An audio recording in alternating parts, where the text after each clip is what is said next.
सारे भ्रष्ट लोग तो बीजेपी में जा रहे हैं, जिस पे भी ईडी वीडी के छापे मारते हैं वो बीजेपी में शामिल हो जाते हैं। सबसे ज़्यादा रेट खरीदने का देश के लोगों में जो चर्चा है, जो हकीकत भी है, सबसे ज़्यादा जो खरीद फरोख्त और महंगे खरीद फरोख्त MLA MP की हुई है तो इसी दौरान में हुई है और बीजेपी पे ये आरोप है और देश पूरा इसको सच्चाई मान रहा है और सच्चाई हमें भी लगती है। लेकिन सर मीडिया रिपोर्ट्स कहती है कि इस बार लोगों को ममता दीदी नहीं मोदी दादा चाहिए। नहीं, कौन से मीडिया को चाहिए? गोदी मीडिया को चाहिए। बिकाऊ मीडिया की खबर है ये, सोशल मीडिया की खबर नहीं है। सोशल मीडिया को तो ज़्यादातर उसको ममता के फेवर में ही बात हो रही है कि लोगों ने खुल के मतदान किया, काफ़ी लोगों की वोटें भी काटी हैं और गलत तरीके से वोटें काटी हैं। सरेआम मैं कहूँगा ये डेमोक्रेसी के साथ व्यभिचार हुआ है और ये इलेक्शन कमीशन की देखरेख में हुआ है, इंटेंशन से हुआ है, इसमें कोई दो राय नहीं। और सुप्रीम कोर्ट भी फेल हुई है क्योंकि किसी लोगों की वोटिंग का अधिकार आप ऐसे नहीं छीन सकते। इतना जल्दी चुनाव का बहाना बना के ट्रिब्यूनल फैसले नहीं कर पाया।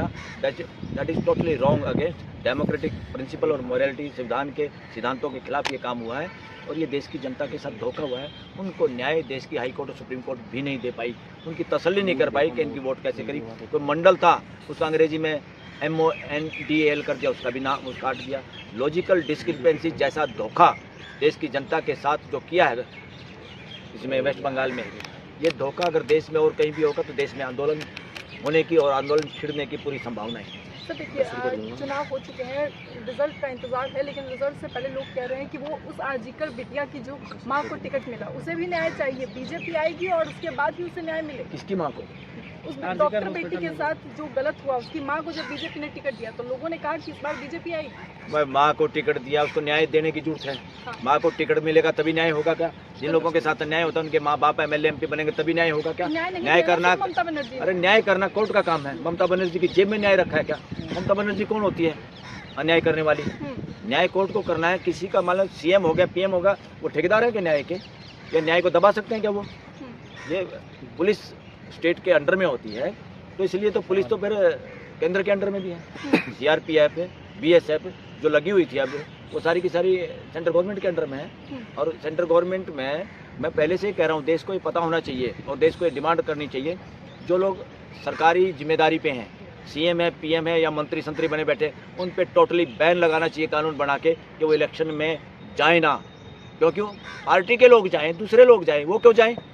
जब एक आदमी प्राइम मिनिस्टर ऑफ इंडिया है, वो प्राइम मिनिस्टर ऑफ बीजेपी नहीं है। एक मुख्यमंत्री मान लो किसी स्टेट की मुख्यमंत्री है तो बीजेपी की मुख्यमंत्री नहीं है। जितने भी लोग पार्टियों के उसमें हैं, अब मान लो इलेक्शन है, वेस्ट बंगाल में था, वहाँ तो एक तरह से टेम्परेरी चार्ज होता है। किसके पास? वहाँ के मुख्यमंत्री के पास टेम्परेरी चार्ज होता है, वो तो इलेक्शन में भाग ले। जिन लोगों के पास परमानेंट चार्ज है वो इलेक्शन में कैसे भाग ले सकते हैं? देश का गृह मंत्री, देश का प्राइम मिनिस्टर, दूसरे स्टेट का CM, वो अपना काम क्यों नहीं करते भाई? जो आपकी ड्यूटी है, आप नंबरदार बने घूम रहे हैं सारे के सारे पार्टियों के। इस पर टोटली बैन होना चाहिए, गलत है, ये अनकॉन्स्टिट्यूशनल है। सब बीजेपी ने कहा है कि हमारी सरकार बंगाल में आती है तो खूब मछली दबा के खाओ, जितना मन करे उतना खाओ। किसी के बाप की सरकार नहीं है, ना बीजेपी की, ना कांग्रेस की, ना कोई ममता की। सरकार जनता की होती है। गवर्नमेंट ऑफ इंडिया यानी भारत की सरकार, यानी भारत की जनता की सरकार। गवर्नमेंट ऑफ वेस्ट बंगाल की सरकार, वो ममता की सरकार, वो किसी मोदी की सरकार, वो बीजेपी कांग्रेस की। ये नॉनसेंस है। सोशल मीडिया इसको ठीक करे कि सरकार वरकार किसी की बाप की नहीं है, सरकार देश की जनता की। न्याय की उम्मीद तो सर्वोच्च न्यायालय पे भी थी, हालांकि सर्वोच्च न्यायालय से हमें उम्मीद थी कि SIR में चल रही धांधली को लेकर कुछ फैसला सुनाया जाएगा। बिल्कुल, सुप्रीम कोर्ट से निराशा है मेरे को भी पर्टिकुलरली और मैक्सिमम वकीलों को देश के। सुप्रीम कोर्ट स्टैंड ही नहीं कर पाई जो एक स्टैंड देश चाहता था। तो यहाँ जुडिशियल फेल्योर है ये देश के लिए। और इस तरह इसीलिए इसका जो गिरावट हुई है राजनीति में, गिरावट हुई है। राजनेता जो भाषणबाजी करते हैं, डिवाइड करने की बेहुदी भाषा यूज़ करते हैं। आपने असम के CM की सुनी होगी, प्राइम मिनिस्टर नरेंद्र मोदी की कई बार सुनी होगी, कोई UP के मुख्यमंत्री की बातें सुनी होगी, कोई भी है, सब बिलो दी बेल्ट चले जाते हैं और ये देश मूक दर्शक बन के लाचार होकर देखता रहता है। ये सारा का सारी इस वजह से है कि हाई कोर्ट और सुप्रीम कोर्ट अपनी ड्यूटी नहीं कर पाई, फेल हुई है। वरना किसी की हिम्मत है क्या देश को बांटने की कोई बात करे? चाहे ममता हो, चाहे कोई गृह मंत्री देश का हो, चाहे राज्य का हो, चाहे कोई PM हो, चाहे कोई CM हो, इस तरह की इतनी घटिया बातें करते हैं जो संविधान के नियमों के, सिद्धांतों के, मॉरलिटी के खिलाफ है और देश की जनता की आंख शर्म से झुकती हैं। किस तरह के लोग हमारे देश में राजनीति में कब्जा किए हुए। चुनाव से पहले ये याचिका डाली गई थी, हालांकि चुनाव खत्म हो गए, नतीजे आने वाले हैं, हालांकि फिर भी हमें उम्मीद है क्योंकि आने वाले समय में चुनाव तो भारत में 6 महीने में होते ही रहते हैं। तो क्या लगता है कि सर्वोच्च न्यायालय आने वाले समय में कुछ ढंग का फैसला सुनाएगा? अरे सर्वोच्च न्यायालय पे अब सरकार से ज्यादा जनता का प्रेशर होगा, मुझे लग रहा है, क्योंकि जनता जागरूक हो रही है न्यायालयों के प्रति, और हम बार बार कहते हैं हाईकोर्ट सुप्रीम कोर्ट पर नजर रखो। अच्छा सर, देखिए राहुल गांधी भी अब कह रहे हैं कि भैया बंगाल में तो ममता की सरकार जाने वाली है। ये राहुल गांधी के इस बयान की मैं भर्त्सना करता हूँ। ये नॉनसेंस बयान दिया राहुल गांधी ने, पहली बार जिसका मेरे को खुल के बोलना पड़ रहा है। राहुल गांधी उस कांग्रेस में है जिस कांग्रेस ने ममता बनर्जी को लीडरशिप की क्वालिटी होने के बावजूद भी उसको खुदे लाइन लगा के रखा। उस बहादुर लेडी ने अपने दम पे और अपनी पार्टी को खड़ा करके वहाँ सरकार बनाई। अब इनके बस का कुछ है तो नहीं, ममता की आलोचना कर रहे हैं। इस बयान से एक तरह से राहुल गांधी ने बीजेपी का समर्थन किया, यानी या तो बीजेपी आए या कांग्रेस आए, ममता बीच में से कहां से आ गई।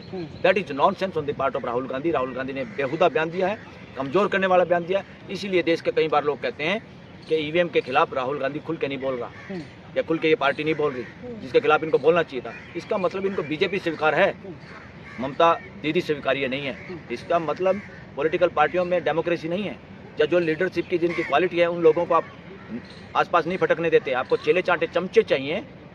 हमारा नेता कैसा हो, राहुल जैसा हो, हमारा नेता कैसा हो, मोदी जैसा हो, हमारा नेता कैसे हो, वो बाबा यूपी वाले जैसा हो, या हिमंता बिश्वास जैसा हो, फलाना हो। अरे नॉनसेंस है। या नेता नहीं, समाज का, पूरी पार्टी का, लोगों का सामूहिक नेतृत्व की बात करता है संविधान, किसी एक नेता की बात नहीं करता।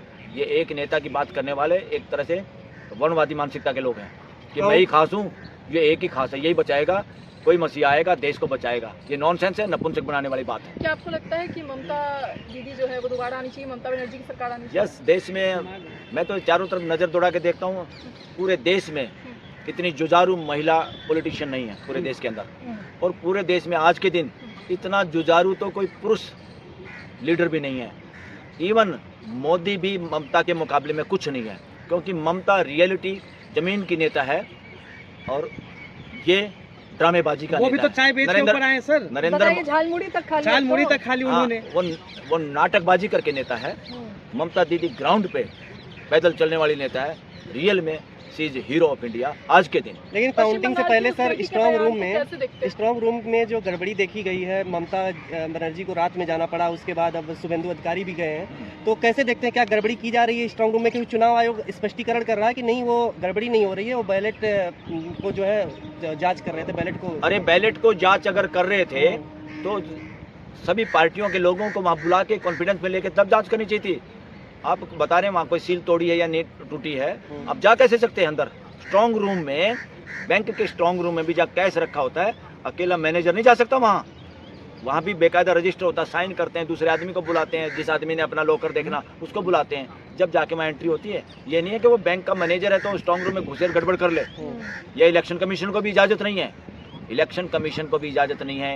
इजाज़त कानून के तहत सबको शामिल करके कोई गड़बड़ हुई तो सबको बताना चाहिए था सभी पार्टियों को। सबको बुलाया गया था, टीएमसी के लोगों को भी बुलाया गया था, लेकिन वो शामिल नहीं हुए। नहीं बुलाया गया तो उसका सबूत दिखाओ देश के सामने। अब जो बयान दे रहे हैं हो सके पड़ा पड़ाया बयान दे रहे हो, बीजेपी के ऑफिस में बयान छाप दिया और उसने बोल दिया हो, ये तो कर रहा है इलेक्शन। लेकिन सर देखिए, भाजपा के कई बड़े नेताओं ने कहा है कि ममता दीदी की सरकार जा रही है, इसलिए वो बौखलाई हैं और उनके कार्यकर्ता सड़कों पे हंगामा कर रहे हैं। ममता सरकार में होगी तब बढ़िया, वो सरकार में नहीं आएगी तब उससे भी ज्यादा बढ़िया, क्योंकि इस बार ममता की वजह से जो यहाँ देश के अपोजिशन के लीडर नहीं कर पाए, वो मुझे ममता के नेतृत्व में होने की संभावना लग रही है देश के अंदर। वो जब चल पड़ेगी तो देश पीछे चल पड़ेगा, पूरा देश।